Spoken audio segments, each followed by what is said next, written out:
What's happening, my man? Chilling, bro. Good to see you, man. Good to see you. Good to see you. Yes, yes. So the last time I saw you, so here I'm in LA, playoffs. I'm sitting trying to catch my Astros. We go out to eat. Just running you at the restaurant. Yeah, man. And so I was like, hey, man, we here doing these interviews. You were like, I'm down. Well, come on. Yeah. Let's go. Dude, ever since I first met you, you've always had like a good vibe about you, and that's what I really look forward to when I'm working with people, especially I've been in this industry for so long. Like, you just meet so many people that are kind of fake, but you've always been solid and a real dude, so I always support anything that you're doing, and I got you. I appreciate it, Yeah, it. And so I said, look, we got to chop it up. And so I hit you up. So then Dondre Whitfield hits me. He was like, yo, Trevor's mama hit me up, and I was like, roll good. She was like, okay, he can do the interview. Yo, Dondre, that's my family. So I did Eureka when I was 13 years old with Sally, and that's how I originally met Dondre and the whole family, and we became really close. And he's like, yeah, second dad to me, so he's super, super dope. And yeah. I cracked up laughing. He was like, yeah, mom was checking like, okay, all right. Yeah, no, she got, she thorough. I like it. She got to check in, But I told her, but she's like, we got to make sure everything's good. Yeah. So what roles your mom play in your career? She's my manager / everything, I'd be pretty much nothing without my mom. She picks up a lot of the slack. Really? Yeah. She's reading scripts. I don't even read scripts. Like, people send, I don't even know if I should say this on camera. It's all good. I don't read scripts. That's your process. I don't read scripts. I don't really, so I tell her to read it, and then I'm like, give me the rundown, the gist of it. Does it feel good? Do you think I do it? And so we kind of have like a good system there. So she reads scripts. She'll look out for different roles. Sometimes maybe an agent missed something. She'll find a job. She'll see something coming down the pipe and be like, yo, did you guys send him out for this? So she's very, very, wrapped up in my career for sure. Is that obviously that for some people that's the case, but that's different in that someone who birthed you, who raised you, who knows you, and you have absolute trust in her judgment. Oh yeah. I mean, even sometimes I don't, but that's the thing. Like, I have so much trust in her that I can tell her that I don't like something. You know what I'm saying? Like, we have that kind of relationship where I'm like, I don't feel like doing this. This doesn't sound right. And sometimes she's like, come on. It's a push and pull, but I wouldn't rather have it with anybody else. So when is it your mom but your manager? So is it like, for me, it's like when I might have my niece works for me. Yeah. I ain't Uncle Roro at work. Yeah, we got a job to do. Right. My mom becomes manager mode when it's like tour and stuff. Like when I'm on tour and, she's got to put on a manager hat, just. And you like, hey, Mom, she's like, mm-mm. No, I'm like that. I'm like, yo, it's my manager, you know what I'm saying? Like, I don't call her mom, but I guess it depends, but I'm pretty open about it, it's not something I shy away from. I always talk to people about like my relationship with my mom. I've met so many people that I've like loved and that I've talked to, and they're like, man, one regret I have is that I wish I would have spent more time with my parents. And so I never want to have that regret. So I'm like, even though she gets on my nerves, she's a mama. At the end of the day, I don't care if manager or whatever, she's my mom. So she'll, even just she'll be like, lotion, baby. I'm like, get off me, okay? Just let me breathe for a second, okay? I got it, dang, 25. But I love her, you know what I'm saying? So I'll deal with that, I don't care, you know what I'm saying? Life is short. Oh, indeed. You've been, so you got the acting, that's one piece, then you got the singing piece. So how long have you been engrossed in the arts? Since I was 3 years old, my man. Yeah, I started off tap dancing. So this is a story my mom has said. I don't remember it, obviously, but she said when I was 3 years old, I was flipping all over the house, doing backflips, and like, she's like, he's gonna hurt himself, he's gonna kill himself. So she takes me to a tumbling class, and I do remember this day. I'm walking to the tumbling class, it's this way, and there's like hallways and different things are happening in these rooms. And I like walked and I like saw tap dancing, and I was like, and that was like my birthplace into the creative world. I saw it and I said, I need those shoes, and I begged her for weeks. She was like, she says this to me says this about me to this day, like I get stuck on something and I can't, you know what I'm saying? That's all I want to do, that's all I want to do. So like tap shoes, finally I start tapping, I start competing and stuff, and anything that I fall in love with, I deep dive. So I'm like deep diving the greats at that age, and I'm just like, yo, who was the best? Gregory Hines, of course, was my guy. When I saw him, I was like, hold on. And this is, I'm young realizing this, but I'm like 3 or 4, and I'm like looking at the TV like, okay, wait, he's on screen. So I want to be on TV. he's singing in this movie when he's playing Bojangles. He was singing to the girls and all that, and I was like, oh snap! And he's tap dancing. So I want to do all three of those things. I want to dance, sing, and act. And so I started competing for tapping, just like around the country and stuff. And then I met somebody, and he was like, we know you can dance. Like do something else. Like you have something, just try and do something else. So I remember I went to an acting class thinking it was a tap class. When I walk into tap class, people know who it is. I had my tap shoes over my shoulder. I'm like, y'all about to get this work. And I look around and everybody's in regular clothes. I tried to turn around. Mom's like, no, just go in. I was like, what's going on? What did you do to me? I felt like I was like ambushed. And then I get in there, and then after like 5 minutes, I kept raising my hand. They're like, Trevor, you can't come up for anymore. Like I just wanted to keep doing it. So I fell in love with acting pretty quick too. And then I did Lion King, the Broadway show, for 3 years, and that kind of like, that set me off. I was like, I can never do anything else in my life. I remember there was a show, I was like 8 years old, 8.5, and I was like, I did the show so many times where I wasn't thinking about the show, you're just like, kind of like, Going through the motions. Yeah, going through the motions. But I remember looking at like the front row, and everybody's face was lit up. Everybody, like, and just white, black, Asian, it doesn't matter who it was, and they were all just like smiling. And I was like, I'm just up here chilling. I'm not even thinking about what I'm doing. Y'all just like, right? And I was like, if I could do that for the rest of my life, then I found like some sort of, purpose in it. And so from that day on, that's all I've been trying to do is make stuff. And it actually went from that. It's crazy because like people always like, oh, you've known for a long time. I was like, yeah, I've known what, but I didn't know the reason why. You know what I'm saying? Like I've always known that I wanted to do some shit, but I didn't know why I wanted to do it. It's just like I was little, no, I want to be famous or I want people to know me. But, then I got older and I was realizing how important it was what art, I separated the art and the like celebrity of it all. Right. And art started to save me, you know what I'm saying? At a certain point, as I got older, I was like, writing music and creating things started like saving my life, so it's just kind of been a whirlwind. But anyways, it's a long story. So anyway, okay, did Lion King. I got done with that, and it was like people kept saying it's either New York or California. Right. And I'm a California boy all the way. I surf, I skateboard, I got to be. Where'd you grow up? I grew up first 8 years in Indiana, and then I toured for 3 years on Lion King, and then I moved out here. So you're a California boy, but I grew up everywhere. But you were born and raised in Indianapolis, Indiana. The Midwest, where it's cold as hell 317, and it's snow. But I skateboarded out there, and I was the only kid in my family. All these white boys skateboarding, they all be playing basketball. Like, I'm going to skate park, man. I want to go skateboard, dude.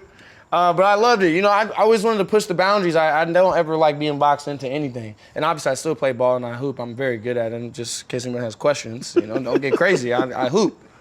But I always want to push it. I'm like, life's too short for it. And I don't like anyone's version of me but mine. And so many people are like, oh, whether it's cultural, expectations or societal expectations, I hate that. I'm going to do whatever I feel like doing. And as long as I'm not hurting anybody. Right.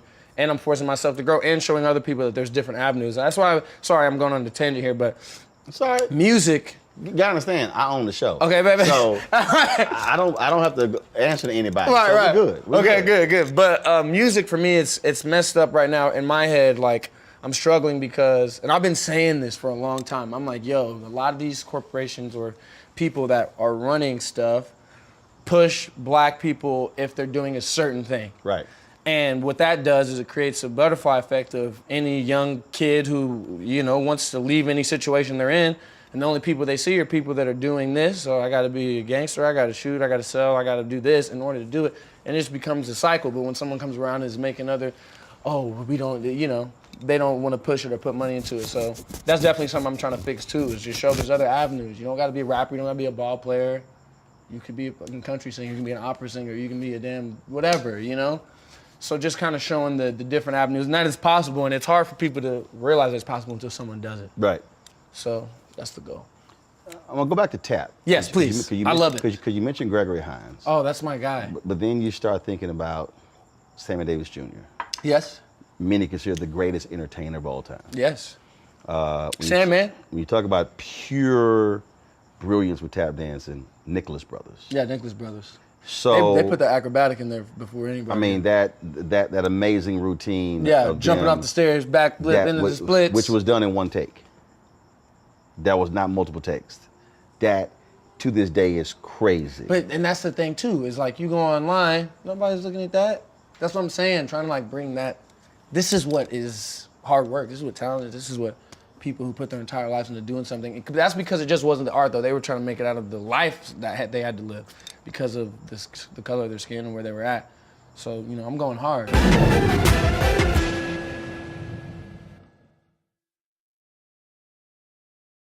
Don't you think it's time to get wealthy? I'm Deborah Owens, America's Wealth Coach, and my new show on the Black Star Network focuses on the things your financial advisor or bank isn't telling you. So watch Get Wealthy on the Black Star Network.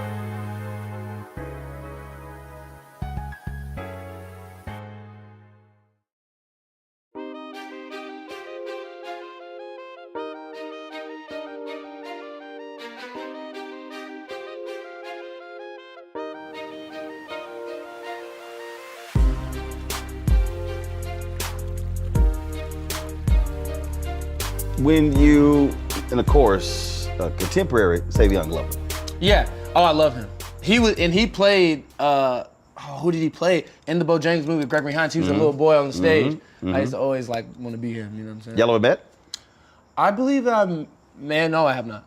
No. I met Jason Samuels, who's an amazing tapper. He used to be the guy that got people off the stage on Showtime at the Apollo. So I remember when I met him, I was freaking out. I did Showtime at the Apollo when I was 8 years old, and Sinbad was hosting, and that was the first time I had performed on a big stage. Tapping. I tapped, yeah. Got it.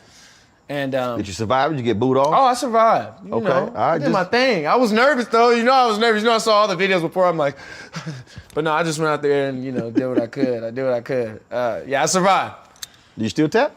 I can. It's like anything, you do it. If I put some shoes on, give me like a day. I'll be back. I'll be back. You like ride a bicycle. Right, for real. It is like that though. And I'm that person that's everywhere I'm at, I'm tapping, I'll be in a line to be like, what are you doing? I'm like, sorry. It's coming at him. Overflow.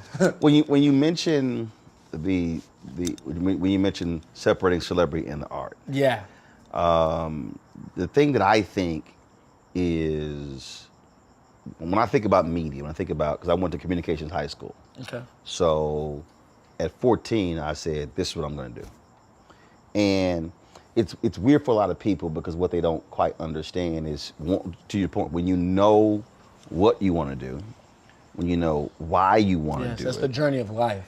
It then becomes, you're sort of like, you're in this constant, perpetual state of creativity. Yeah. And it's hard to grab one thought. And and even just sitting here, you're just like this ball of energy. And trust me, and I know what that feels like.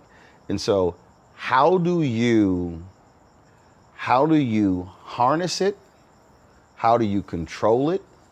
And how do you make sure that it doesn't become unwieldy and you're making progress with the creative? You just talked about that's the answer. I mean, if I had to answer that, I'd be somewhere else. No, that's the key though. That's what I'm working towards, is what you just described, is trying to understand it, because I do have so many thoughts at once. And sometimes I'm like, I described this to my brother one time. I was like, bro, this is how I look at life. Like, I'll see all these issues, I'll start to do one, and then I'm like, oh snap, I got this. And I can never, get one done, because I'm just like, I feel like and it's also something I'm working on within myself. I've said this before, I've had like a key hero complex within myself.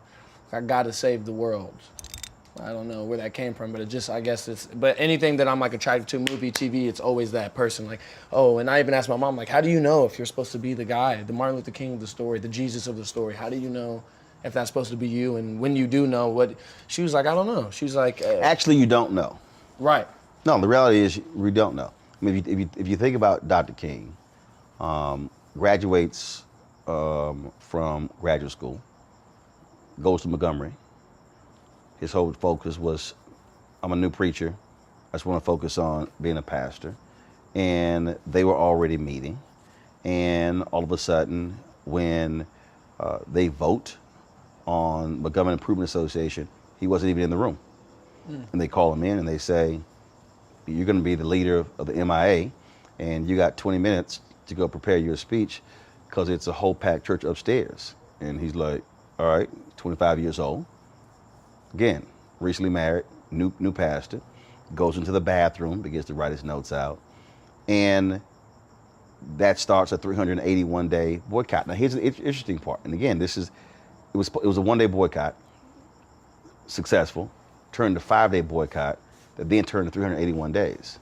So Reverend Dr. Martin Luther King, what he ended up being was never what it started out being. Right. It was only just that particular moment. And I think, so it's not even a situation of, am I that person? No. When you focus just simply on the work that's in front of you. Right. And then if it builds and grows, then it does. I mean, here's this guy who is considered one of the greatest orators in American history, who got a C in his sermonic class. Yeah. He got a C. Yeah. Who's now considered one of the greatest orators in American history. So the reality is, you don't know. Right. There is no class to go to. You just simply do the work, and then things simply go from there. And that's where more so I guess you could say I'm starting to realize that more, and just aside from the work stuff, just the mental work too. You know, because people like tell you, oh, you got to go to the gym, or but nobody really, you know, you go to school, there's no mental health education, there's no relationship education, there's no, you know, just being a human. You know, we just kind of like are pushed into this place of, oh, be an employee and serve something else that's bigger than you. But, you know, so I'm always thinking about that type of stuff too, you know, running my own business, you know, creating jobs for other people, creating whatever. Anyways, I'm thirsty for it, whatever it is. You can tell I don't really have quite my finger on it, but. But it is, so I'm trying to think, what year was it? It was 2000.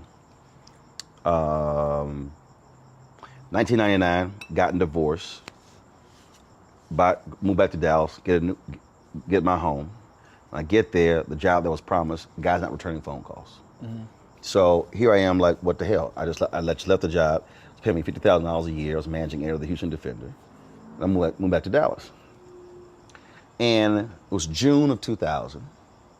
And God begins to speak to me and says, begin to write these things down. So I'm writing these things down. And literally, it's the vision for the next 20 plus years of my life. Wow. So I'm writing these things down. I'm talking about it's in all of this, and I still have it. And it's digital, it's television, it's radio, it's all these different things. So then I finish, I'm like, all right, I'm like, yo, let's roll.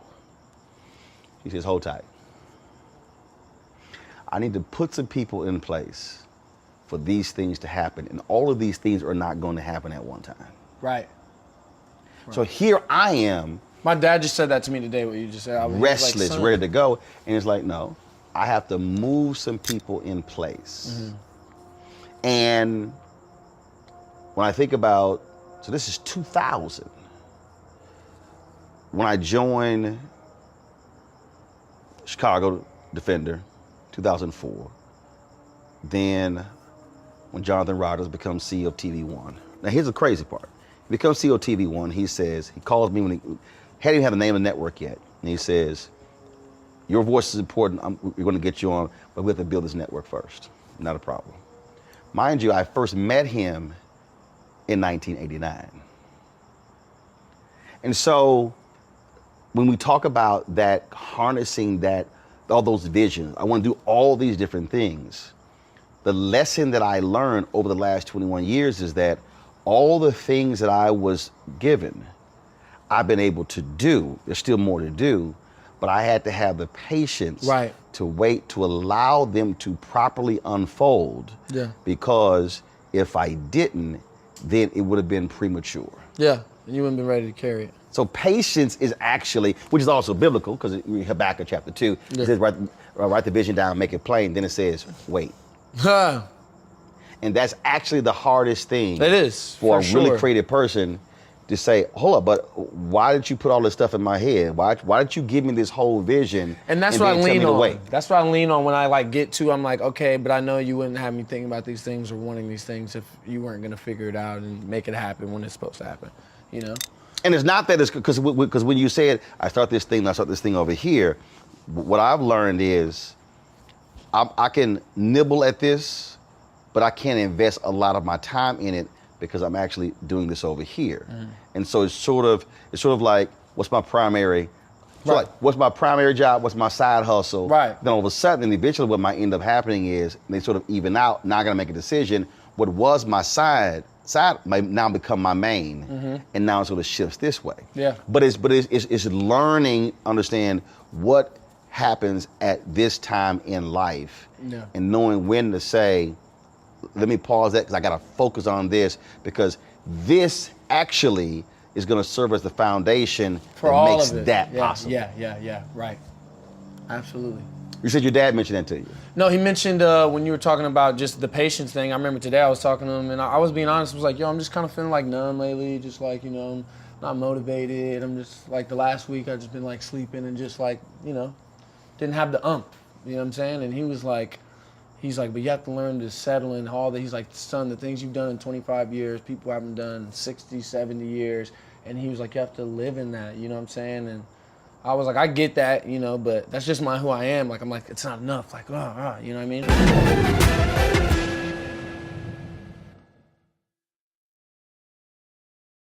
Pull up a chair, take your seat. The Black Tape with me, Dr. Greg Carr, here on the Black Star Network.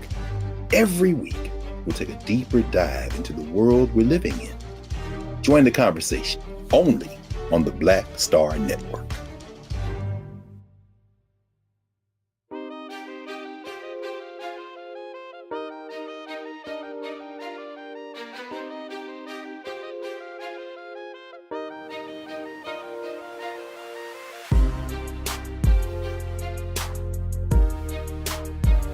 I hit my career goals by 29.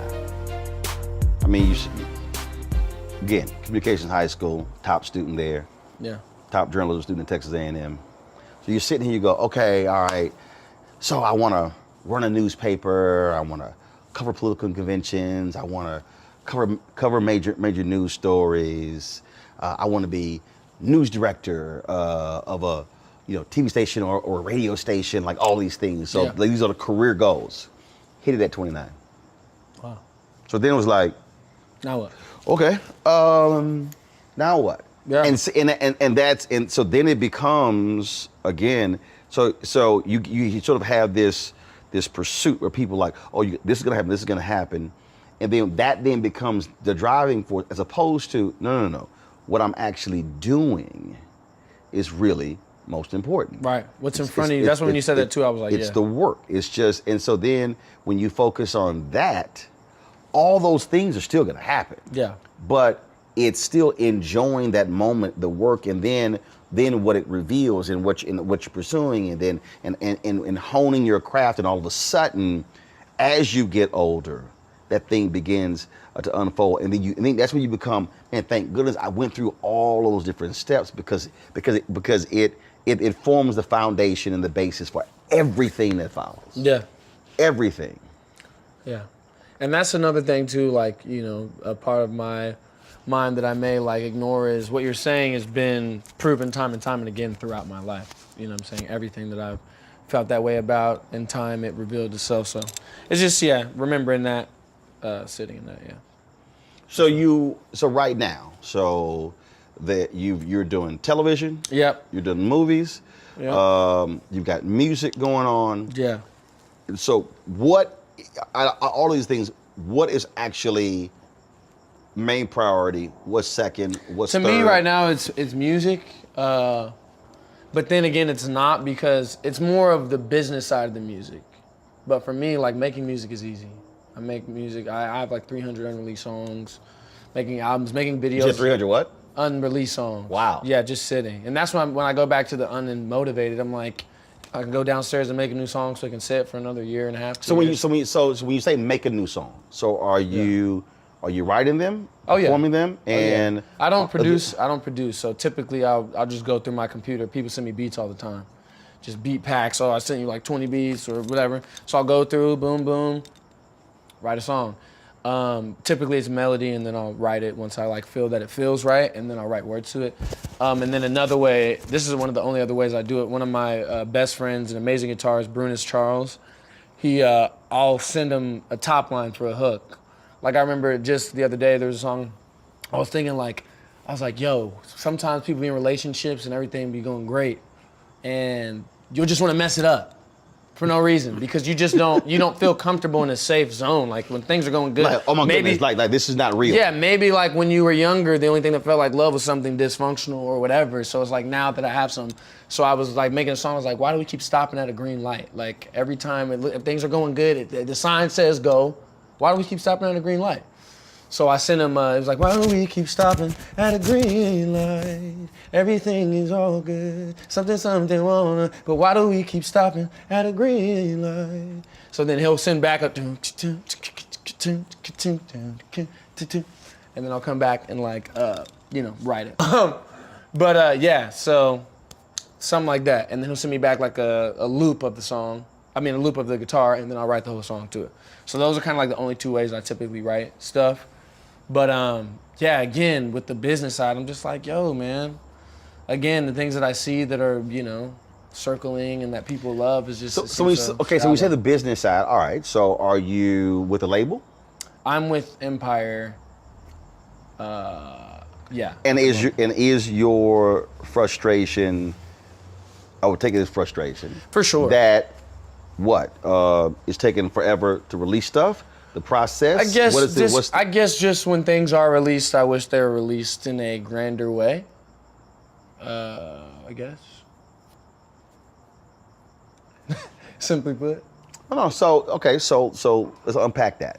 Yeah. And so when it comes to even that aspect of it, and you mentioned the business of it. You mentioned earlier being want to be CEO, entrepreneur, providing jobs. Yeah. What are you going through to say, okay, this is your vision, how this should be done, but you know what? I think it could be grander, and this is how I see it, and this is how I want to execute it. Yeah, I mean, and I've been through kind of a similar situation. I was signed to Atlantic Records when I was 15, so I kind of get it, but it's it's frustrating. You tell. Well, and also you're in a business of like salesmanship. Like everybody's selling something so that they can have a piece of you. Right. And you'll say A, B, and C, and that's the funny thing. Like a lot of these people say all these things to artists, and this is their life, But to them, it's a business, and I get that. But anyways, I just want to be an artist. Well, what about the independent route, or actually the self-ownership route? That's what I'm thinking is happening intentionally, so that I'm seeing it. You know what I'm saying? I think it's happening to me. Things are happening the way they're happening, so that I'm like, oh, okay, I need to do that. Have you taken some time? And unfortunately, he's no longer with us. But to go back and read and listen to what Prince was talking about. Oh yeah, I mean he's tattooed right here. Y'all can get that. Because his whole deal was not just owning your masters, but owning all aspects of who you are. And he was encouraging artists to stop signing record deals, but only do distribution deals. Yeah. So I may start doing that too. But yeah, I just because when you say you got 300 songs, I'm like, oh, no, it's ridiculous. No, I'm about to say you got like Prince had his vault, which really wasn't a vault. Yeah. It was just a room that he had stuff locked up in. Yeah. So that's the first thing when you said that I was kind of like, oh, that sounds like because when he ended his Warner Brother contract, gave them 700 songs. He's like, okay, y'all can keep these, and bounced. Yeah, no, it's crazy, bro. The amount of music, and even like today, I was with her on the way here, and I played like 3 new songs that I made like the other day. She's like, okay, so what are we doing with these ones? And I was like, I don't know. That's the thing. I don't know what we're doing with them. But that's why. Look, again, I totally understand it. Yeah.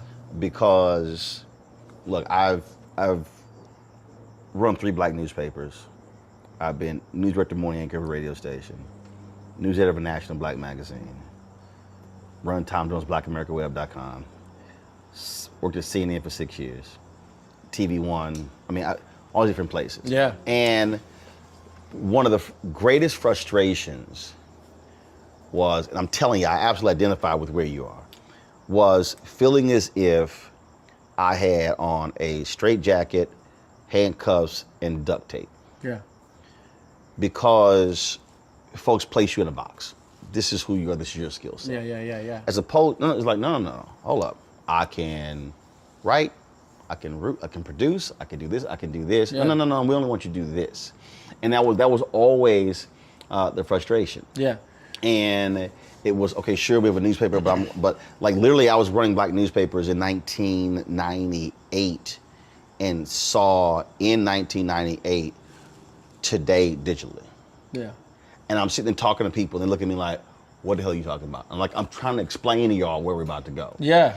And so It's like as Noah. all the things were happening, I was grabbing as much independence as possible where I could. And then if somebody says, no, you can only do this here, then my deal was like, okay, fine, I'm gonna do this. You're gonna pay me for this, but I must have the freedom to do these things over here. Otherwise, I would go absolutely crazy if I was only limited to doing just this one thing. Yeah.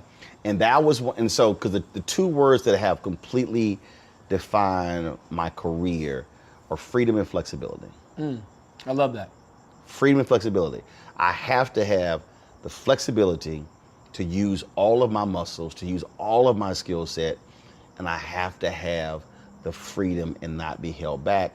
And I have been, since I was early 20s, I was willing to take less money Yeah. to have my freedom and flexibility. Dude, I'm totally on the same page. Again, when it comes to music stuff, I just want it to be received the way that when I'm putting the work into it, you know what I'm saying?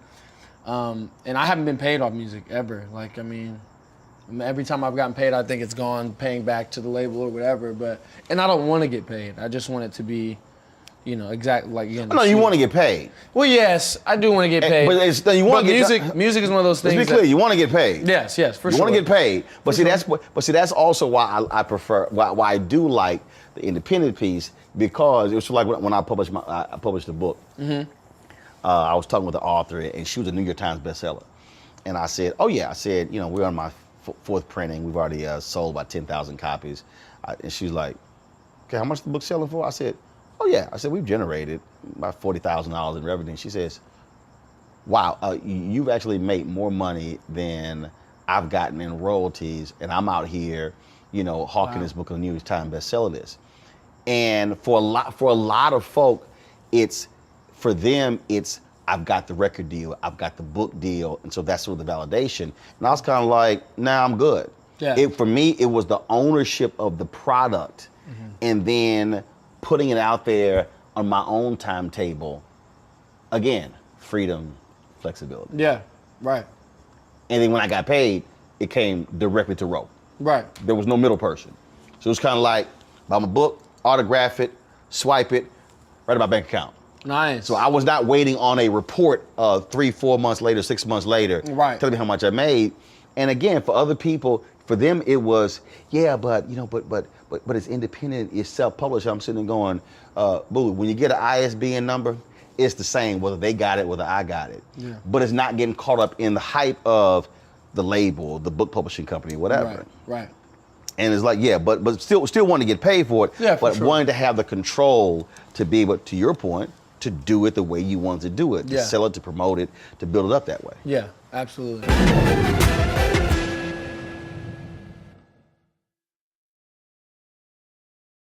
Black Star Network is here. Oh, no punch! I'm real revolutionary right now. Thank you for being the voice of Black America. All momentum we have now, we have to keep this going. The video looks phenomenal. See, there's a difference between Black Star Network and black-owned media and something like CNN. You can't be black-owned media and be scared. It's time to be smart. Bring your eyeballs home. You dig?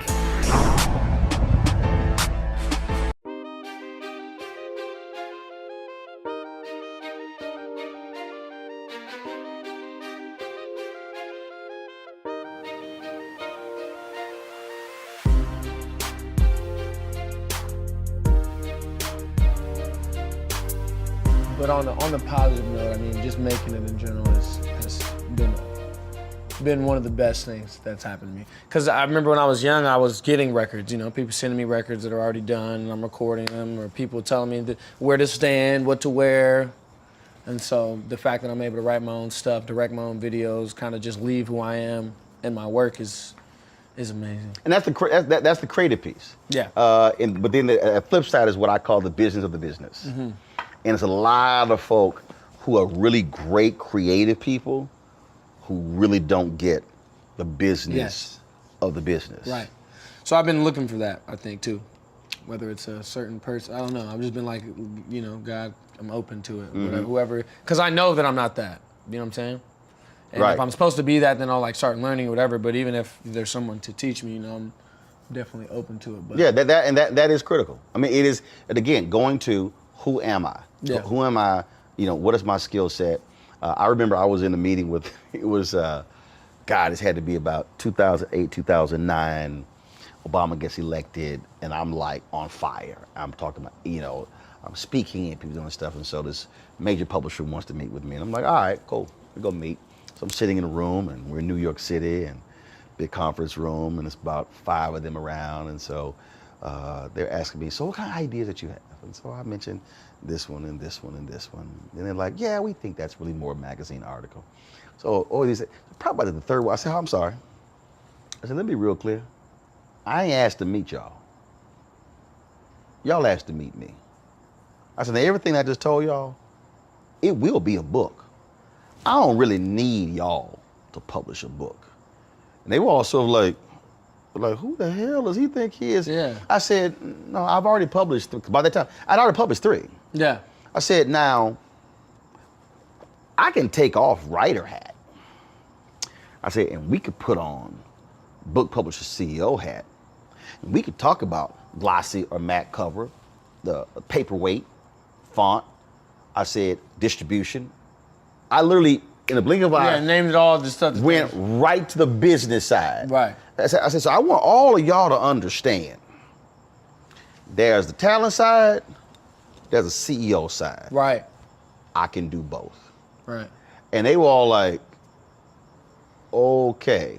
Never signed with them. And I knew, and because I knew right then. No, yeah. I knew right then I couldn't sign with them. But you can tell when you meet someone if they're meant to be a part of your energy or not, for sure. Yeah. And it was just like, but the thing that got me was, I know this is a book, so you telling me no means nothing to me. It does nothing. That's how I feel about music, you know, and it's always somebody who's never sang a song in their life, someone who's never made a beat in their life. Like, actually, I think the hook, actually, no, I appreciate you, but no. No.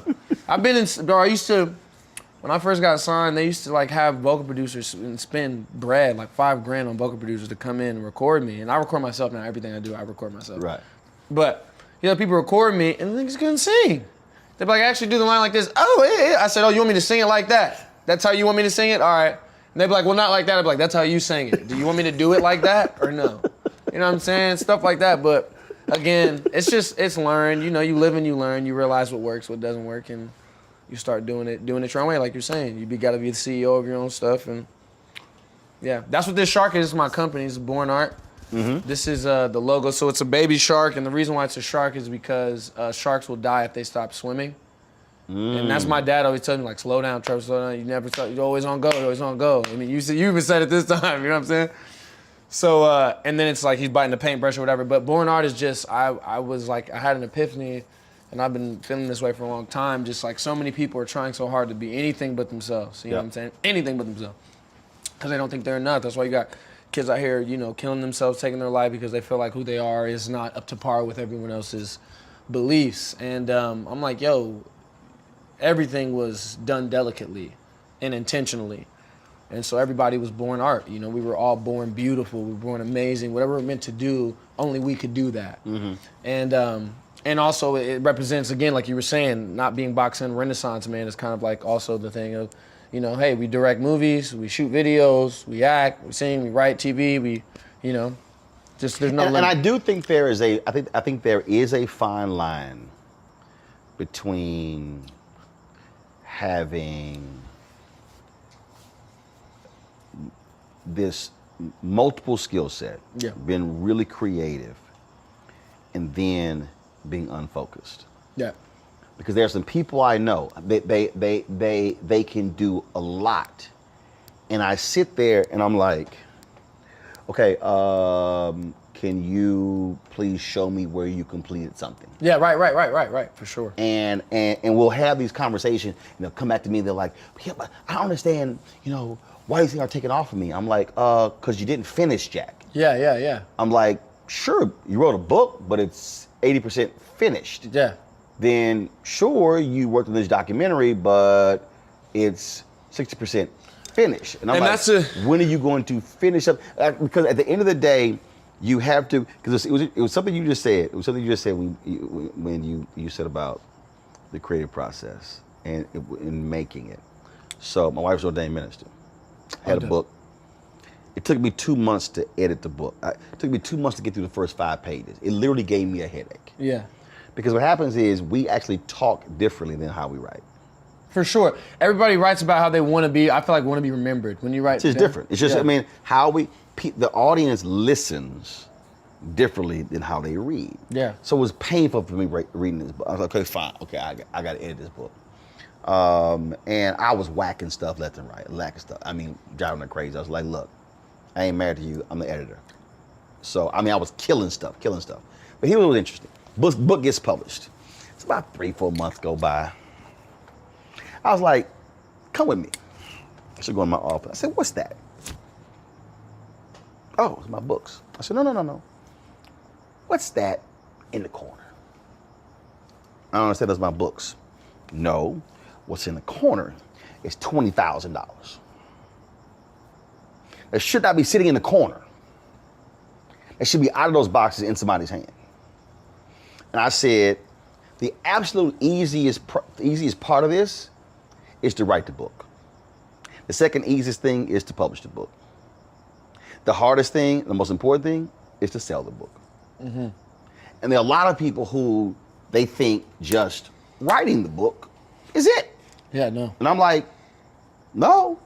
If you actually want people to read it or hear it or watch it, you got to put it out there. Yeah. And that's I think that's probably for a lot of really creative people is a hard thing to really fundamentally grasp. It is, because it almost feels inauthentic. I feel like, I'm gonna speak personally for me, I know I struggle with that. That's the main thing. People on my team is like, you don't post enough, or you don't talk to people, and you don't blah, blah, blah. And I'm like, because I don't like doing things because I feel like I have to do them. And when I make music, I don't make music because I feel like I have to make music because I love it. Right. And so if I'm gonna talk about it, I want it to be real. I want it to be something like this, Like we're kicking the shit. But like when you get on here and it's like, I just feel like I'm a monkey almost. Like I'm just like performing for some like, and it's just me, but I'm like, I'm working on that because I know it's a part of it, but I'm like, how much am I willing to not be myself in order to sell something that I think? But here's the deal though. You can still be yourself. Right. So it's actually not, I'm being different. What it is I am being me. Right. So when I shot the video saying, yo, I'm about to have this interview with Trevor. Mm-hmm.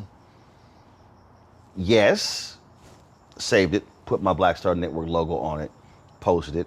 Yes. Do I want them to watch? I don't mean just stuff like, there's people that take it way farther than I don't mean. But no. But what I'm saying is, but the thing is, because it's really how what your motivation is in terms of doing it. Right. And so for me, I don't even feel like I'm selling it. Mm-hmm. My whole deal is, this is me. Yo, you about to chop it up, here it is. And when it comes out, I want y'all to see it.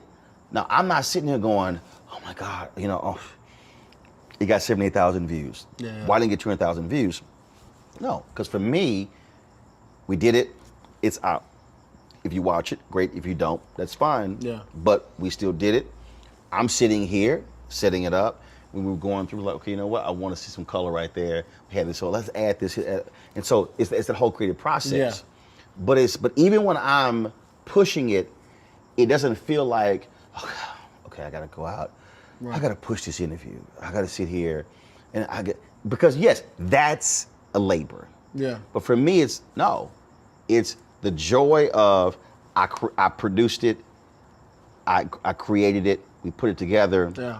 But I still own it, control it, feel it, Right. even when I'm talking to people. So it doesn't feel like it's labor. Yeah. It's still a part of just who I am. Yeah. And so it's easy for me. Yeah. People are like, man, when you post that, I'm like, yeah, because I just treat it like I'm just having a conversation with one person. Yeah. And that's literally how I approach posting my stuff on social media. Yeah. I don't look at it as, oh man, I gotta post this thing or I gotta satisfy these people. No, it's just, yo, I'm gonna do me. Right. And maybe that's the way I should start looking at it too. And it takes a lot of pressure. Like I have never taken a photo and used a filter.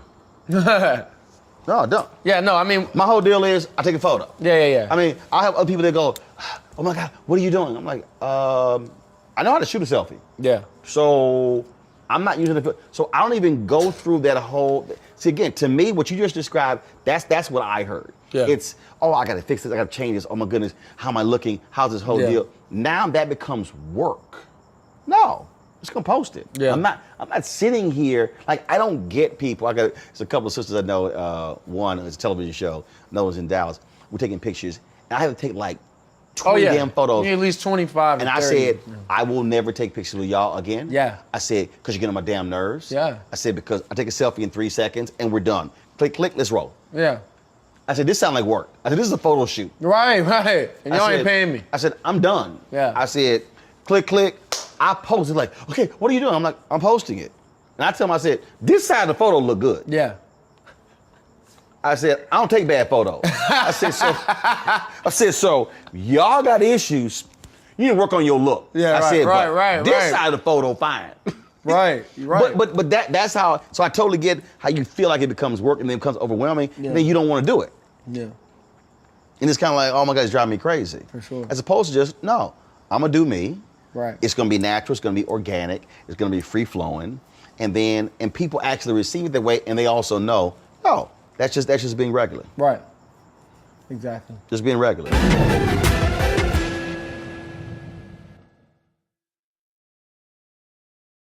When you talk about blackness and what happens in black culture, we're about covering these things that matter to us, speaking to our issues and concerns. This is a genuine people-powered movement. There's a lot of stuff that we're not getting. You get it, and you spread the word. We wish to plead our own cause. Too long have others spoken for us. We cannot tell our own story if we can't pay for it. This is about covering us. Invest in black-owned media. Your dollars matter. We don't have to keep asking them to cover our stuff. So please support us in what we do, folks. We want to hit 2,000 people, $50 this month, raise $100,000. We're behind 100,000, so we want to hit that. Y'all money makes this possible.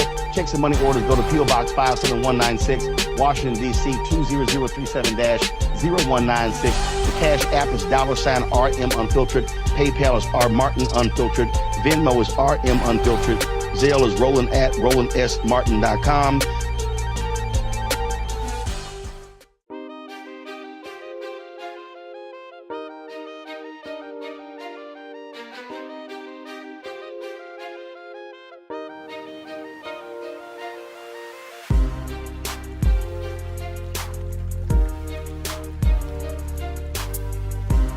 So you got these 300 songs, okay? Oh, yeah, man. All right, so you're sitting there. So what are you gonna do? How you gonna approach it? I think I'm gonna start maybe just releasing like songs instead of doing the whole album thing. I mean, and it sucks because I feel like I'm kind of catering to a certain audience because I know like I'm an album guy. I listen to albums top to bottom, and Now you know that's old school. Yeah, but that's who that's why it's so difficult for me in this day and age musically because of the people that I grew up loving. Like, you know what I'm saying? Michaels, the You Brian know McKnight's. you're absolutely sounding right now like Prince. Love him. Prince. First of all, people forget Prince had a download music service before iTunes existed. Didn't know that. Yes, before iTunes ever existed, when Prince left Warner Brothers, he was selling downloadable music. Wow. And the reason he kept his music off of iTunes for the longest is because he did not like folks were buying singular songs. Not only are folks buying singular songs, but they're buying them for so cheap. And that's the thing too, like when I think about, again, the way music is sold today, like I spend hours, bro, hours in the studio. Hours by myself, recording, and then going back, retouching some. Oh, then I'm fixing this, then I'm doing the harmonies. Oh, those harmonies don't sound right, I gotta redo the harmonies. Boom, I put a song out, and then people can listen to it on YouTube for free, whatever, you know. And again, I don't do it for the money, but then when I think about time and labor, Yes. I do think about, I always say like life is like a spring, however far you push it down, you should feel that, you know, recoil or bounce back of whatever work you put in. But going back to the album stuff, like, me and my brother will sit and for hours and be like, okay, no, this song first, no, this song, boom, boom, in Right. order. Finally have it, and then people are like, oh, we want this song, or they're like ready for the next album and it just came out. I'm like, y'all did not listen to this enough times for it to be. Truth. I'm telling you, as you're sitting here talking, Prince was like that, and in many ways, Prince was like the old school. What folks didn't realize, jazz artists used to put out 4 or 5 albums a year. And the songs would be 8 minutes, 9 minutes. So the creative juices of those artists, you said 300 songs. Yeah. Yo, you put out an album, got 10 songs on it, you put out 5 albums in a year, you drop 50 albums, 50 songs in 1 year. Whereas this industry now is set up 8, 9, 10, and we're gonna ride that album for 18 months, 2 years, 3 years. I just feel like I'm just there you go. Getting older. I'm like, there you what go. the heck is happening? You know, Which is why you're only, for your sanity is gonna have to be do your own thing. Right. You see it. You gonna go crazy. Dude, if they sit and tell you we gonna drop this album and we gonna ride this sucker for 24 months, you gonna go crazy. Oh yeah. I will. I am. No, I'm joking. Yeah, you are going to absolutely lose your mind. And then it's crazy too, because you know, you make a song, you're like, oh, this is dope in this time. You wait a year or two, then you hear somebody make a song and put the same lyric or something, you're like, I did this shit 2 years ago. Oh, and he's the first one that did it. But I made it, you know. But that, and then it goes back to what you're saying, be the leader of your own ship, be the captain of your own ship. I think I might have to start doing that though, for sure. Yeah, you will absolutely go crazy. Yeah. Yeah. Yeah, man. Because I don't believe, I remember we were, God, what year was it? CNN, I remember, so Mary Matlin's Republican. They had me and Mary doing this segment, which actually could have been, they should have had turned into a show, but they didn't want to do it. And so, I remember we were leaving CNN building in one time Warner Center, Columbus Circle. And I was I'm talking about, I was in the exact same position as you. I was frustrated. Because here I was, I knew I was ready to do a show. They were not going to give me a show. But I was valuable to the network because the black viewers I brought in.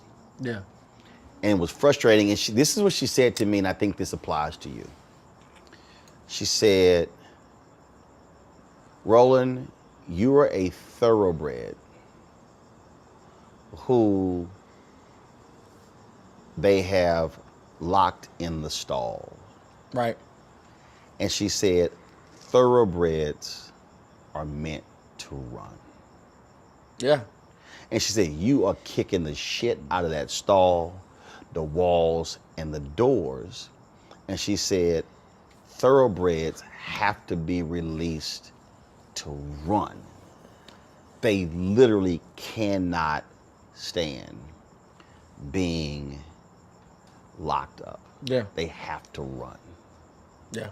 So I think you have to figure out in this process, how are you going to be able to run? Yeah, for sure. For sure. Because see, as really thinking about and then processing what you said, I think part of what's also driving you crazy is that because you're not able to run in music, it spills over to frustration in other areas because something over here you're not seeing be completed. Yeah, fulfilled. And fulfilled. I've said that to some people I know. I was like, that's the only. First of all, I'm a peaceful person because I've kind of seen the pattern in life. Nothing stays bad, nothing stays good. It's a dance, and I've learned to dance with it smoothly. And I've seen like the fruits of my labor in other areas, but when it comes to music, I feel like I haven't. The amount of time I put in, I don't think I've seen the return on that I'd like to see. And so that would be my only, if I could, I can't be mad because I'm alive and I'm breathing, but if I could say I'm disappointed by something, it'd be that. It'd be that. It'd be musically, I feel like I'm just, and I'm not, you know, I'm never a braggy person or anything like that. I just know that I'm good. And I know that I write great music. I know that I sing it. And I know I put on a good show. I, you know, play instruments. So it's just like, there's no bias from that, my opinion of me. I love music, and I'll see stuff of me on screen, like, oh, that was shit. I could have done way better than that. Or I see a live show I did, oh, that was pitchy. I could have done way better than that. It was awful. You know what I'm saying? So I'm never like, just because it's me, I think it's good. It's like, yo, I'm like that with anybody I see do what I do. I need to see that they've, you know, put the work and time into it. But yeah, that would be the only thing I'm like, I could, you know. You've worked with a lot of great people. I'm very blessed to say that, yes, and been inspired by a lot of people. Who are the folks you say that you've worked with that you've really learned from? Whew. Dude, there's so many people, and it's like most of the people that if I like think about it, that if I say I learned something, it's not even something they taught me. It's just watching them live, you know, as just a bystander, and just seeing like how they handle a room or they're doing a scene. But I'm trying to think. I'm just gonna say, because I'm a huge fan, and because there's some other stuff that I can't get into, but Andre 3000 was just like one of those people, one, like I said, that I just watched, but also like he reached out to me and like communicated with me on some other stuff, and I was just very, very like blown away, like that he would even care enough, you know what I'm saying? And see, it's funny that you brought him up because he is in that space right now where he is completely not unmotivated to do music, but it's just sort of in this no man's land of he's done all these different things, and it's just sort of like, okay, what's next? Yeah, right. I heard this podcast he did that was just amazing. And I gotta see it. I haven't seen that. It was. I think it was with. I forgot was it Dave Rubin? I can't remember who it was with. And it was just very interesting listening to him, how he said, I'm just not in a space where I want to do music because I'm not impressed with what I'm hearing. Right. And that's another thing too. When you were asking me earlier about myself and how do I like my energy and all that stuff, I feel like I perform. Rick Rubin. Yes. I feel like I perform best when I'm challenged. And someone's like, you can't do that shit. That's like when I'm like, okay. And I feel like I would do my very best, even like if I go to the gym or anything, like someone saying I can't do something, that's when I really, and I've got to work on not needing that to push myself. So, okay, which means, and that's where you create a situation where you actually are the one challenging yourself. Yeah, exactly. See, I don't look at other people. I don't sit here and say, someone's like, oh, well, your show is not on this platform. I'm like, doesn't matter. Yeah. I literally, for me, I'm actually competing against myself. Right. I'm challenging myself. Right. How great. It's the only person that I think is as good as me. There you go. Honestly. There you go. And it's hard people understand that. Yeah. Who else? Andre 3000, who else? Andre 3000, dude. Sorry, I'm going back through the brain here. Because I have met a lot of people. I'll go back, it's kind of the same show. John Ridley was a director that he pushed me in a way that I didn't like, but then I realized I loved it. You know what I'm saying? He made me uncomfortable. Directed you in what? And the same, the American Crime. Got it. That I did with Andre 3000. And I remember we did like one scene and he kept saying like, I was doing this scene and I kept like moving. And he was like, nope, start over, nope, don't touch me. And he did it for so long and I was getting pissed. And then I watched it back and I was like, oh, that's why he was doing that. And that's when I fell in love with directing. Because I was gonna quit acting at one point and then I did American Crime and I re-fell in love with everything that has to do with creating movies or TV. So that's another person. Oh, I'm just trying to think. And I know I'm gonna leave here and I'm gonna be like, oh, why didn't I say this person? Dude, my older brother is one. Ian Jackson, shout out. Dude, I don't know. I'm trying to think. We just lost someone. What did you learn from Michael K. Williams? Ooh-wee. Yep, see, that would have been the one of those. I mean, yeah, even like talking about that it's difficult for me. Even when it happened, I like didn't really, still hasn't really. But yeah, no, I just think that it was like belief in oneself. I felt very like, I posted about it. I was just like, yo, I felt very weak and afraid of my greatness and my potential. And I felt like I was self-sabotaging because I would rather it happen from some like other occurrence than me not being good enough. You know what I'm saying? I'd rather be like, oh, you know, any other reason than that. So let me make it easier on myself if I fail. You know what I'm saying? The hardship of it all. And I remember I was like crying. I like fell to the ground. He like picked me up and he was like, look at where you're standing. Look at why you're here. He was like, you know, you wouldn't be here if you weren't supposed to be here. And again, what I care about more than anything is how a person treats other people. I don't give enough how good you are at what you do. There's a lot of rich a-holes. There's a lot of talented dicks out there, you know, but it's good people that I'm impressed by because life is, you know, long, and when you endure it for so long, it's easy to just kind of react to fucking tired, and just kind of, you know, lash out on people. When you can still hold yourself together and see someone and be compassionate and show love, those things impress me.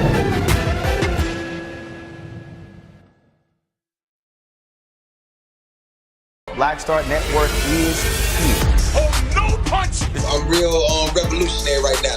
Thank you for being the voice of Black America. All momentum we have now, we have to keep this going. The video looks phenomenal. See, there's a difference between Black Star Network and black-owned media and something like CNN. You can't be black-owned media and be scared. It's time to be smart. Bring your eyeballs home. You dig?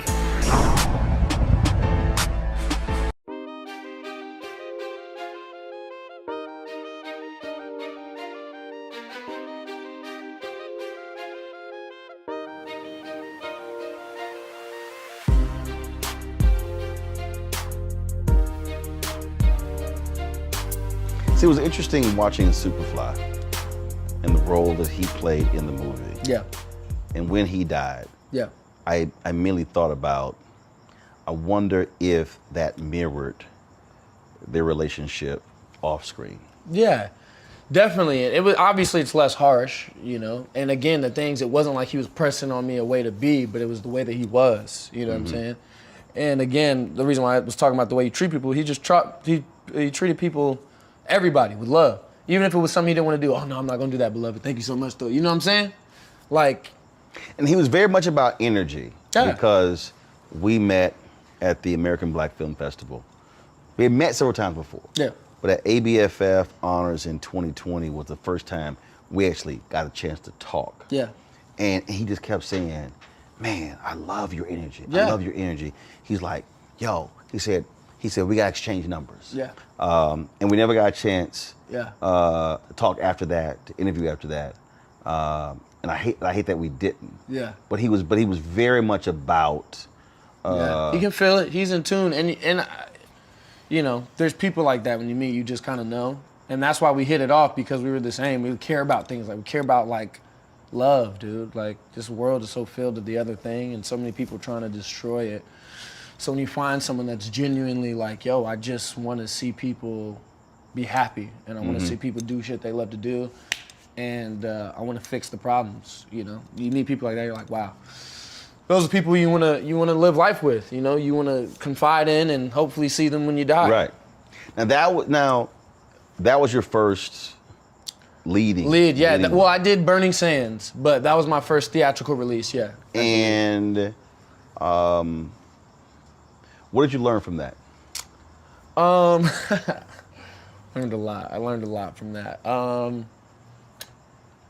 But I think I'm gonna answer the question, but first I'm gonna go to the thing that I'm proud of myself about, that I've always been, is like, once I'm there, let's do it.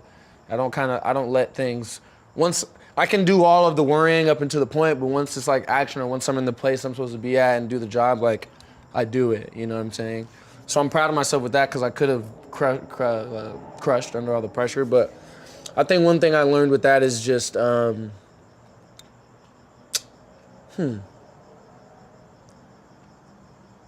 mean, I was growing up when I was doing it. I was 21. I was playing 27. And even people I was doing the movie with, like, people that were like, PAs or whatever, when we got done, they were like, we thought you were like 30. I was like, what? I just turned 21. I got the job when I was like 20, you know what I'm saying? So it's like, so from auditioning to it being out, it was like 2 years. Yeah, I was like 19 to like 21. And so it's just anything, you know, it's a job. Obviously, I had days where I was like into it, other days I could have done better, I know of. But all in all, I think it was just like, it was me having to feel comfortable being that guy.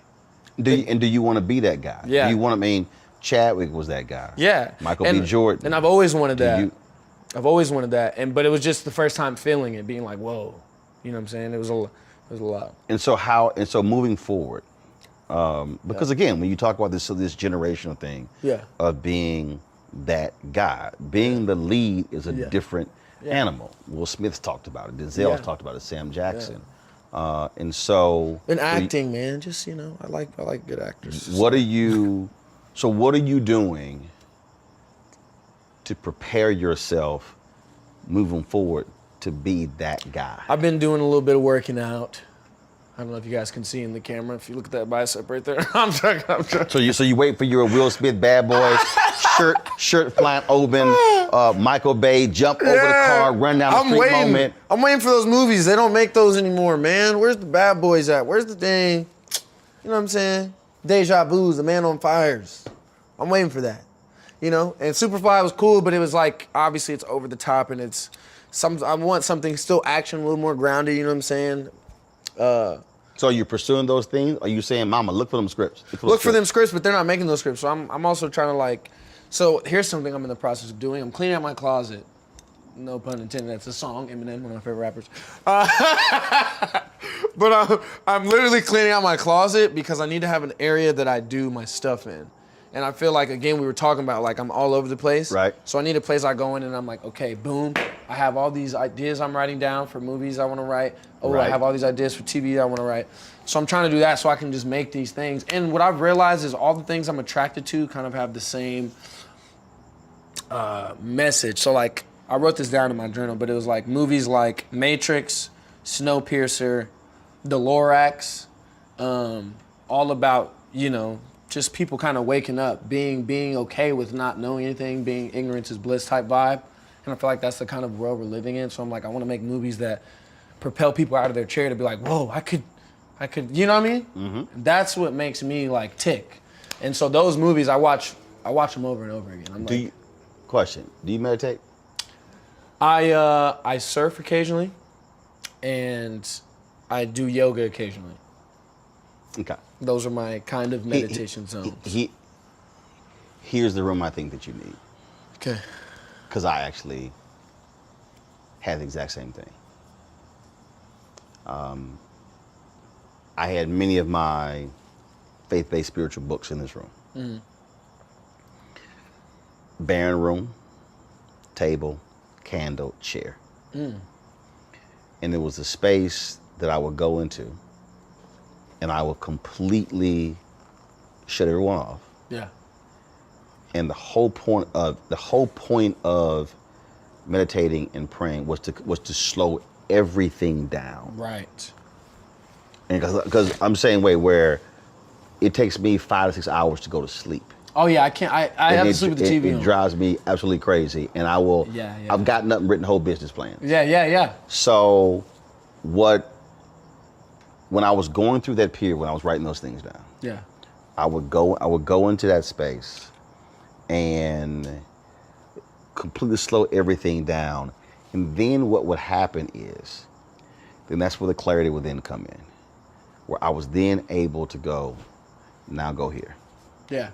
And it was clearer. It was clearer. The message to do it, or the feeling to do it, was like, Because when you said clean up. Yeah. When you said clean out your closet. Yeah, because I also, when it comes to like clothes and things, remember I was talking to you earlier about like people tell me to wear things. Right. I could wear the same thing every day and be fine. Like, so I'd rather put my energy towards something that is gonna help my, what I. So what you just described when you said clean out your closet, that applies also mentally. Yeah. Because when there's a lot of stuff going on, you have to literally toss all this sort of stuff out. Right. And doing the deep meditation, slowing everything down, seeking clarity, really allowed for me to be laser focused. And after I did that over a period of years, when it then began to happen, it was as if next. It was sort of like you mentioned the Matrix. It was sort of like that point when Neo hit that point. And he was like, whoa, scoot, one hand in the whole drum. Literally how it moved when it came to the career. Right. And people were sitting here, I was sitting with colleagues, they were like, okay, how are you doing CNN and TV One and Tom Jones Morning Show, and you got speeches, and you're doing books, how are you doing all those things? And I said, actually, it's not hard. Yeah. They were looking at me like, are you nuts?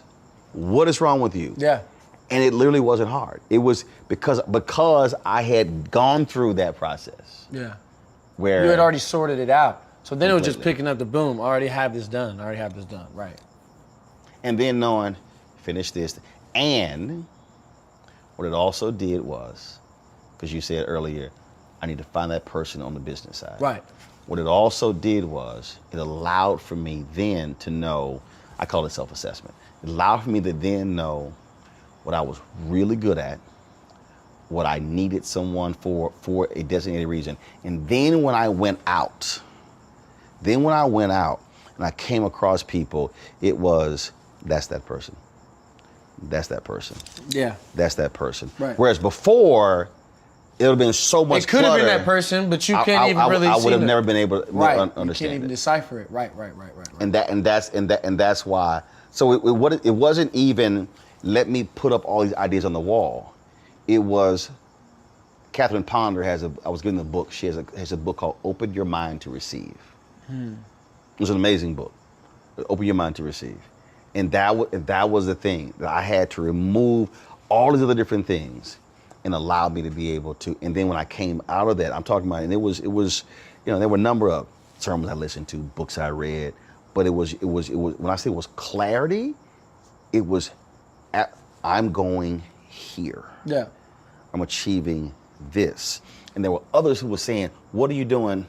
You have no idea. Yeah, you couldn't Don't even worry about understand. it. Even if I tried to explain it to you, you wouldn't quite get it. And that's why today, even with this, people like, what were you doing? They were like, what are you talking about? When TV One ended my show, folks were like, are you crazy? I said, no, this is what I'm launching.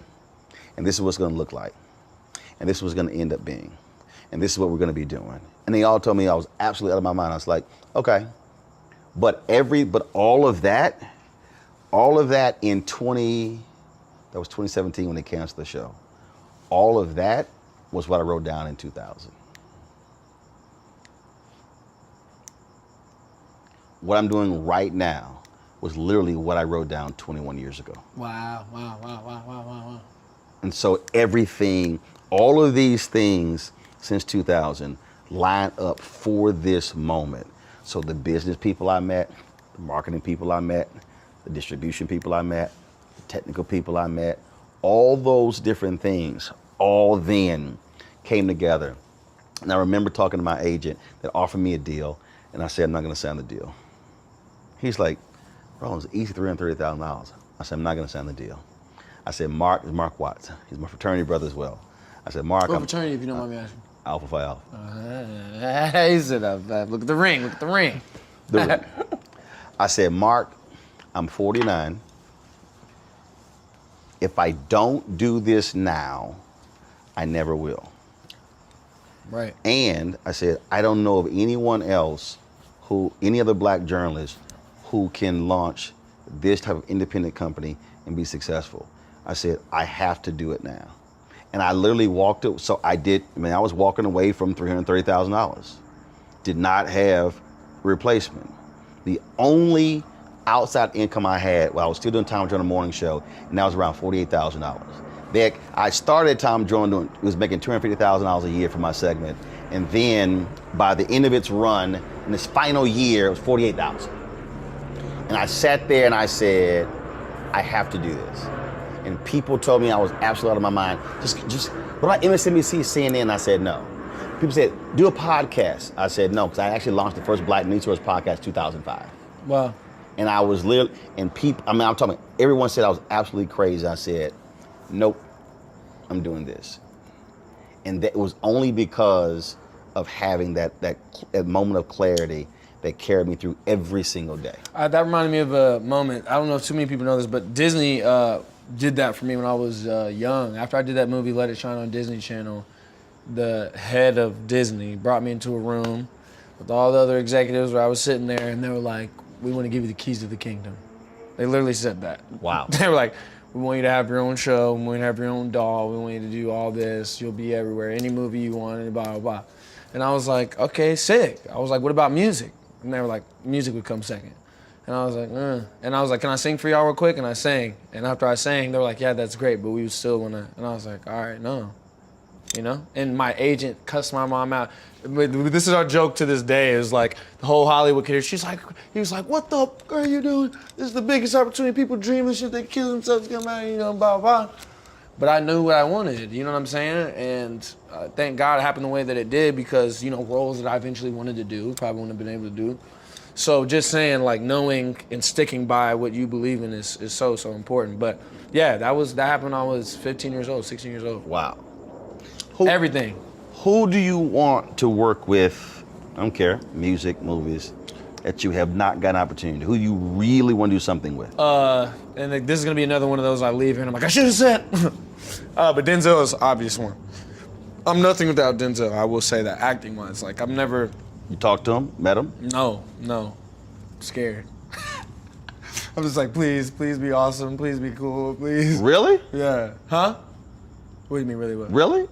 Haven't talked to him, haven't met him? No, never, dude. Never. What? You want to? I would poop myself. Literal poop. Sorry, guys. It's a little graphic, but it's true. I love Denzel. I literally, him, Will Smith, you know what I'm saying? These are people that I was... Met Will, talked to Will? Met Will when I was 11. Met Will again when I was 17. But when I met Will when I was 11, me and my mom, when we first moved out here, the story's crazy, I'm gonna be honest. Moved out here, my mom spent all... Did y'all talk? Or you just met him? Me and Will? Yeah. For 2 seconds. So I was 11 years old and I got invited to a table read. I don't remember exactly how it went down. But I go to the table read, I'm 11 years old. He walks up, he's like, I'm Will. This is the first time me and my mom are meeting anybody, you know what I'm saying, like this. And I'm like, the fuck, right? So I meet him, and then I remember going to his bathroom in his house, and as I'm walking, like, the lights are like coming up on each of his billboards. Meanwhile, I've seen each movie at least 48 times. And I go to the bathroom, and I couldn't find how to flush it. The wall, you had to push the wall inward. Remember, I'm 11, yo. I'm coming from Indiana. I ain't never seen nothing like this. I'm like, what the? This is crazy.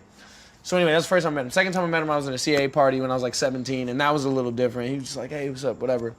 But yeah, that was crazy. And that's somebody that I definitely, any movie he's done, I've seen a multitude of times.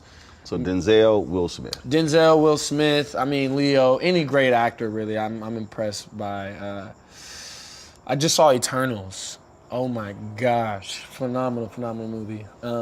Musically, Lil Wayne, Drake, Andre 3000, Eminem, Rascal Flatts. Rascal Flatts, country. Yeah. Oh yeah, I'm upset. That's my favorite kind of music. It's my favorite kind of music. It's the best written music to me. That just lyrically, I'm like, wow, just great bars. So yeah, man, that's pretty much it.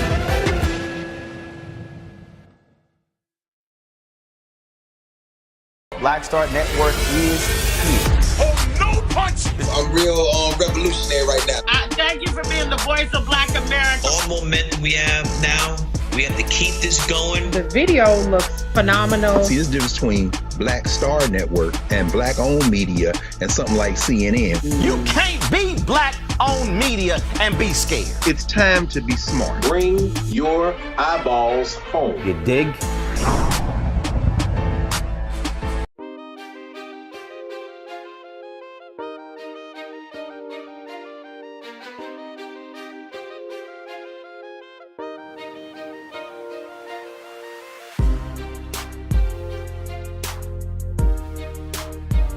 Oh, before we go, I gotta ask you about aliens. We gotta talk about aliens. Aliens? Yes, do you? Because that's another thing when you're talking about all these things, my mind, that's also what I think about is that I'm on a rock in the middle of space. Okay. Floating about, stars everywhere. And people are worried about how their hair looks. You know what I'm saying? Okay. I'm just kind of like. Now, first of all, as you were talking, no, just want you to know, as you're talking. Yeah. Hold on. So I just sent Will a text. Okay. He's trying to make me poop my pants again. You saw? We already had this combo. We already had And I just sent a text to Denzel's wife. Wow. Paulette. So. Wow. I don't even know what to say to that. We gonna make that happen. I would literally probably collapse. I mean, Denzel's one of those like rewind 7 seconds. I remember when I was at WB Studios shooting Cold Case, my first job ever on screen. And you know, I'm doing school at this time, so they're like, "Hey, we can have a little field trip. We're gonna go to like the WB museum while we're breaking between scenes and shit." So we go, and I remember training day. There was a page, just one page from training day, in there, and he had circled every word on the page and then did an arrow to how he should feel at the time he's saying the word. And then between the words, he was like, "Take 2 breaths here." Then, like, it was so meticulous. I was bawling. I was like looking at it like, and I was probably like 14. But I was just like, that's what I'm talking about. You know what I'm saying? And well, we gonna make that happen. Yeah, that'd be crazy. And so, yeah, I'll let you know awesome, when they hit me back. I would literally. But you cannot poop in your pants. I will prepare. You know what? I'll go poop before. Where depends. Oh okay, man. Okay, where it depends. Oh man, yeah. Where it depends. I'll go okay. beforehand. You said before we go, you want to talk about aliens. Aliens. What's your thought on it? Because these are things outside of all of the. Do I believe? You mean do I believe in aliens? Do you think that humans on Earth are the only life source or any Absolutely not. Okay. And so absolutely not. I say this to say, although we're talking about things that are immediate within us, you know, we do entertainment, all these other things. Another 80% of me is always thinking about things like that. It's just like, you know, so when issues arise in my life, I'm like, okay, but also there's just bigger fish to fry. But like, you know what I'm saying? Like, just bigger things I want to worry about. And like, I don't know. I just have a lot of questions. We give God to get you to meditate. Yeah. I'm talking about, you think about aliens, bigger things. It's you real. said, am I supposed to be the next Martin Luther King, the next Jesus, all this sort of stuff along those lines. Mm-hmm. You have all of these things. You're 25. Yeah. I'm an old man. This is about harnessing all of that energy. Right. And channeling it. Yes. That's what it's all about. For sure. Because I know exactly where you are. Yeah. When I walked into my high school, first I was on that campus, I said, I will be the best students ever come to the School of Communications ever. Yeah. Now I didn't say while I was there. Yeah. Ever, which meant the work that I had to put in will surpass anybody who comes after me. Right. But I had to harness that when I was 25. Right. I couldn't have unbridled energy. Unbridled energy has to be channeled. Yeah. Because here's the deal. You're amazingly gifted. You can do all of these things. But if it isn't harnessed and challenged and occupying territory and staking that claim and succeeding, then what it becomes is lots of unfulfilled talent. Mm-hmm. And I dare say, 10 years from now, 15 years from now, when you're 35 and 40, you'll be even more disappointed to have all of that and not hit the goals that you wanted. Yeah, for sure. for sure.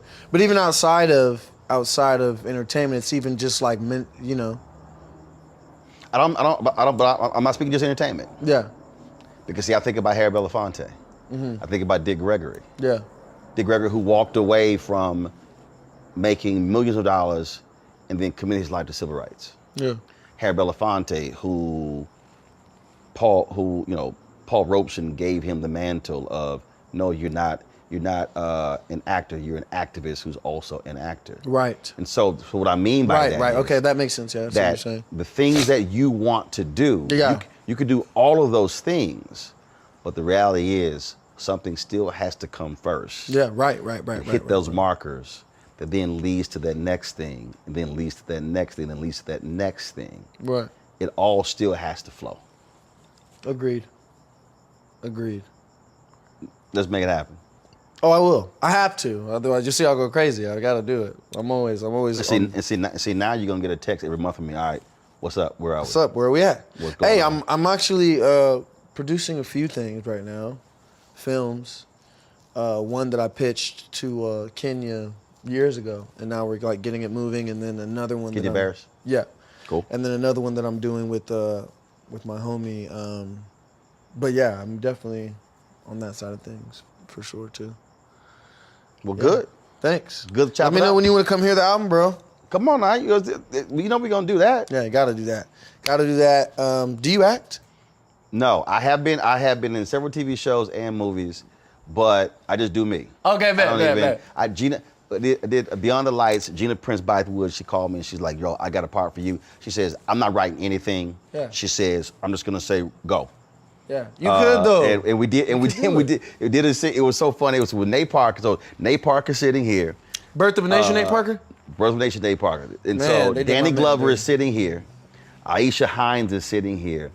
And so I'm giving Nate advice, and he's in this moment, this whole deal. I'm giving him advice, and so we're going, and he's like listening.